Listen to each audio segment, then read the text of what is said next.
حي على الفلاح. On the other hand is the opposite extreme disease that Allah mentions when He says بَلِ اللَّهُ يُزَكِّي مَن يَشَاءُ on one place. Rather, it is Allah who cleanses whoever He wants. So here Allah is saying we have to cleanse ourselves, and then He says He cleanses whoever He wants. What's the balance between these two things? The understanding we have is none of us can actually purify ourselves. All we can do is try to purify ourselves. When we make the sincere effort of trying, who will actually grant us the purity? It is Allah Azza wa Jal. Okay, it is Allah Azza wa Jal. But we have to take the first step and try. That is the way we balance these two statements. On the other hand also is the person who assumes they have already attained purity. They don't need to be purified. They are already pure. And this is a serious problem because in some areas of the Muslim community, we assume that this one person has attained purity already. So we should go to them to make dua for us or to do whatever it is, religious counsel, not because of their knowledge, because they are pure. They are pure, like I'm not pure, but they are. Allah Azza wa Jal says, and by the way, these people who call others to, ask them, they will somehow spiritually elevate them, etc., they consider themselves pure. They consider themselves pure. Rather, Allah says, "La tuzakku anfusakum." Do not declare yourselves pure. He lets us know, don't declare yourselves pure. This idea of self-righteousness or having attained a certain level of iman or whatever, out of the question for us. We assume iman for each other, but we never assume iman for who? Ourselves, subhanallah. When the Messenger of Allah ﷺ used to recite this ayah, there are several narrations that he would make a dua. I'm going to recite to you not all of the versions, but the longest version of them. Allahumma inni a'udhu bika min qalbin la yakhsha. O Allah, I seek your refuge from a heart that refuses to fear, that feels no fear. Wa min nafsin la tashba'. And I seek your refuge from a nafs, a conscience that is never fulfilled. Meaning it's always running after more things, it's never tranquil, it's never satisfied. وَمِن دَعْوَةٍ لَا يُسْتَجَابُ لَهَا. And I seek your refuge from a prayer that is not going to be answered. Meaning you're asking Allah Azza wa Jal and it won't be answered. Allahumma ati nafsi taqwaha. Oh Allah, grant my nafs, that same thing, my conscience, grant it its protection. فَأَلْهَمَهَا فُجُورَهَا وَتَقْوَاهَا. And the Messenger is asking sallallahu alayhi wasallam, grant my nafs its taqwa. Grant it this gift of wanting to protect itself. وَزَكِّهَا. And cleanse it, purify it. أَنْتَ خَيْرُ مَنْ زَكَّاهَا. You are the best, you are the one in the best position to cleanse it or to purify it. Now, خَيْرُ مَنْ زَكَّاهَا means you are the best, but you're not the only entity involved. Who has to engage in this activity first? We are, but you're in the best position to actually cleanse it. So Allah the Messenger of Allah ﷺ didn't just say, you're the only one. But He said, you're the best to cleanse it. In other words, He put responsibility on our side too. Now, the parallel between the sun and the nafs, remember we talked about it in the beginning of the surah? The sun, Allah gave the nafs such bright ability to cleanse itself. He put that inclination inside of it. But it can come to a point like night when it gets overcovered with darkness. And when the nafs is clean, it doesn't just benefit itself, its light goes to others. وَالشَّمْسِ وَضُحَاهَا also, its light spreads out. And not only that, in the darkest time, the sun can still benefit what? The moon, and the light still comes out. So even in the toughest time, you will benefit. Especially in times of fitna and darkness, you will benefit from a clean nafs because it will be like the moon that shines bright even in the middle of darkness. And then we read the next profound statement, وَقَدْ خَابَ مَنْ دَسَّاهَا. Khaba in Arabic is a really interesting word.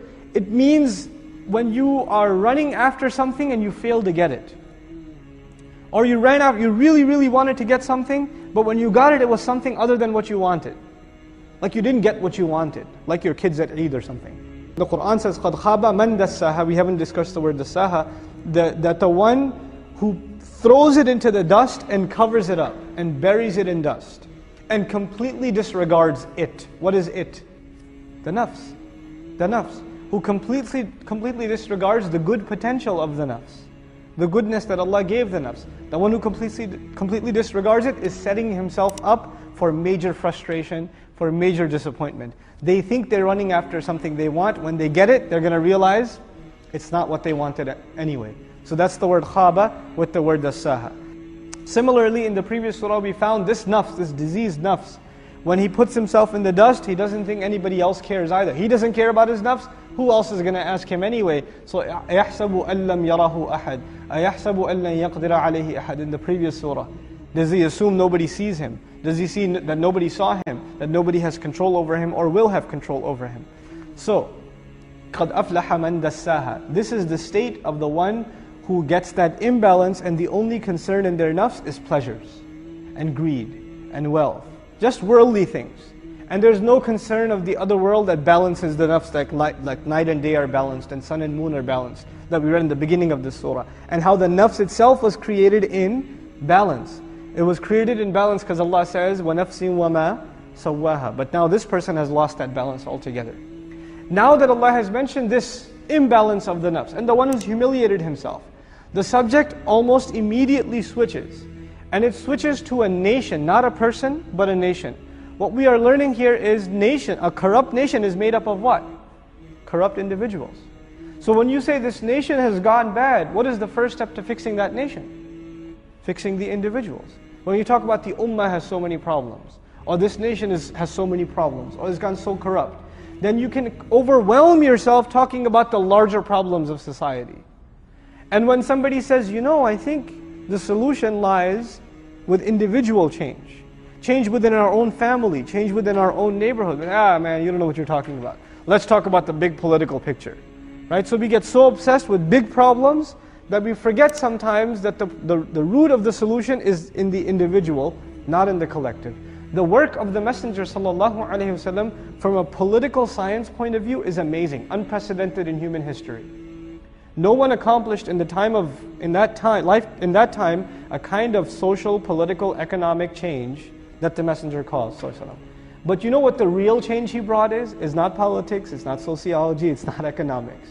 It's the change he brought to individuals. And in Surah Al-Fath, when Allah guaranteed the victory of the Messenger ﷺ, at the end He didn't talk about the huge monuments or the expanse of the Muslim civilization. You know what He talked about as the great accomplishment of the Prophet ﷺ? The Sahaba. That are the plants that are, they're given the analogy of plants that are put in the ground and they come out and they become strong and firm. يُعْجِبُ الزُّرَّاعَ لِيَغِيظَ بِهِمُ الْكُفَّارِ. That's the analogy of the Sahaba. That it came out, it was weak, then it became firm and it could stand on its own, and finally it became mature. This is the maturity of the companions of the Prophet ﷺ under his training. So his real contribution is producing human beings that were concerned with cleansing themselves. Where does rebellion exist? Inside their nafs. Inside their nafs. So the reason they rebelled against the Messenger, and the reason they refused to obey, was not because they were in doubt and they weren't sure if he's the Messenger, or there wasn't enough truth given to them, they didn't have enough information. Information and knowledge, all of that can be put aside if your nafs is corrupt. You can have all the knowledge in the world, you'll still go astray if your nafs is corrupt. So this nation went corrupt, not because of a lack of knowledge, because they saw with their own eyes the she-camel, Naqatullah, come out of the boulder. They saw with their own eyes this one she-camel drinking the entire water that takes their entire herd to drink. They saw this with their own eyes, so they clearly did see a miracle. There was nothing missing in their conviction. But what was corrupt anyway?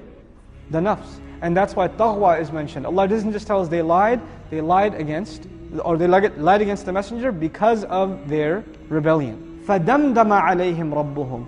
Damdama in Arabic is to destroy, but to pound something or someone into the ground so much that they become one with the ground. That they become immersed in the ground. We don't see that.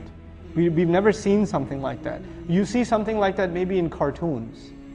Like when a robot smashes something into the ground, there's a hole in the ground and it goes inside, that's damdama. To crush until it becomes completely immersed into the ground, sunk into the ground. فَدَمْدَمَ عَلَيْهِمْ.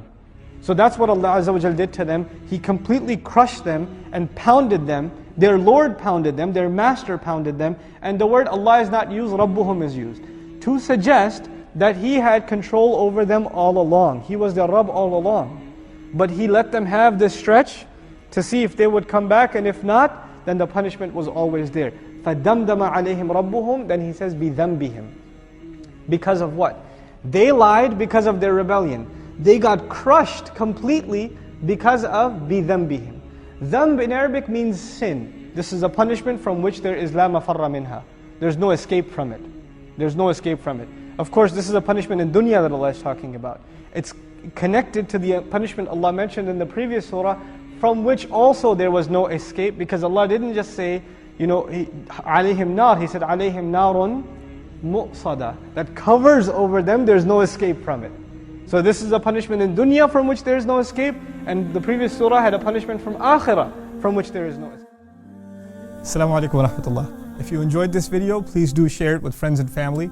If you want to see more videos from this series, click on the box at the top. If you want to see other videos, click on the box at the bottom. And don't forget to hit the subscribe button. Thanks.